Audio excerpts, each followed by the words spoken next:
History was made today. I bịara m n'ụbọchị taata ka anyị bịara meeting ndị Godian religion. Yes, anyị nọ na nke one of the founder Archidikudo of Godian religion.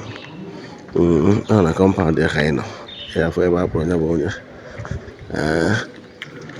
Ọ na-abịa ka anyị nọ ihe. Yes, onye bụ monument of that great man Archidikudo Godian religion. Nze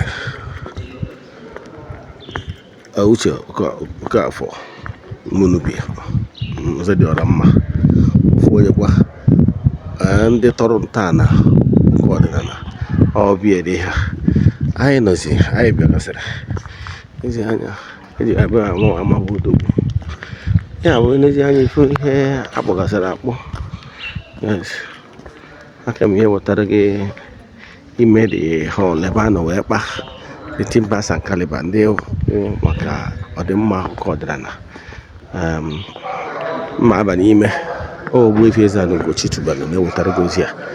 Aka m emecha gbaa ajụjụ ọnụ nwunye nwoke ọ na ya bụ ebe ha ifuru ebe a kpụrụ ike nga ọ ya bụ ebe ka a nọ na be odogwu.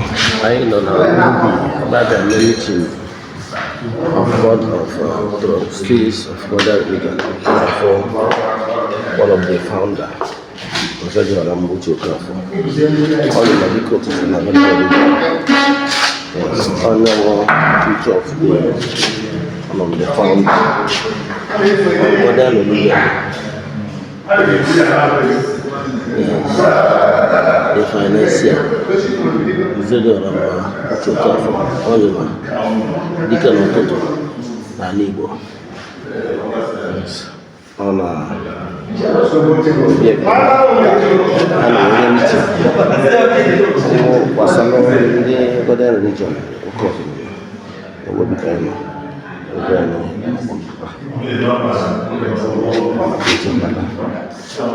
anyị wetakwara ọnụmụ ọkọmdeti na-ekele ndị na-ege anyị ntị. Anyị nọ ọnọdụ ndị ofensọ omenala Afrịka, ndị na-atụlite ofensọ ọma ndị nna anaghị hapụrụ anyị wee nawa mmụọ.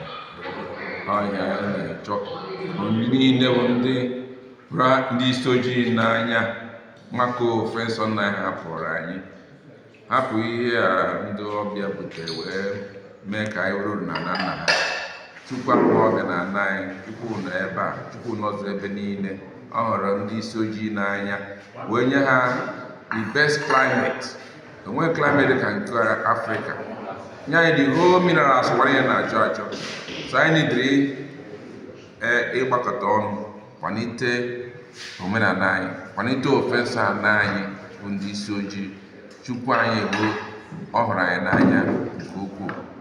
Na-akpọ ọha na eze onye na-amakpọ Godian religion, African traditional religion, nke ga-ejikọta ụwa niile ọnụ in one belief in one God. Hapụ iso ndị ọbụla Chineke, ndị asị na ọha nwa Chineke ma ọmụ messenger of God.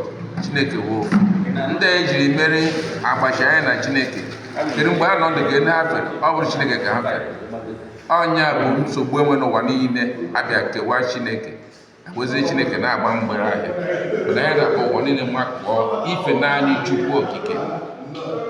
Kwado omenala dị mma nke obodo niile. Ọhịa ofensọ anyị ọhịa na-akpọ ụwa niile bụ onye na-abịa. Taa ka anyị mere nzukọ ndị trustees na the top priest of the children of the Godian religion. Taa ka emere wee na-ahazi ihe ụfọdụ. Anyị nwere structure, onye na-abata na structure. Nke onye bụ structure bụ nwa nwatịta otokwuru, abụghị onye nwụọ ihe ya amụọ. Custom ihe anyị nwere na Godian religion bụ emene ndị mmadụ na-abata, onye rụọ ọrụ ndị ọzọ na-arụ. Anyị nwere organization, anyị nwere president general, anyị nwere the high chief priest, anyị nwere other priest, ihe dị iche iche dị ya. Nwee supreme council, nwee ihe adịghị ya na anyị dị organized. So anyị na-akpọ ọha na eze ka ha bịa soro anyị na-eme ihe anyị na-eme, ka anyị kwalite ofensọ ọma na anyị, ka na Afrịka dị mma, ka ihe niile gaa nke ọma. Anyị nwekwa skuul, so ihe anyị chọrọ bụ ka anyị na-aga n'ihu. Ekele m ọha na eze.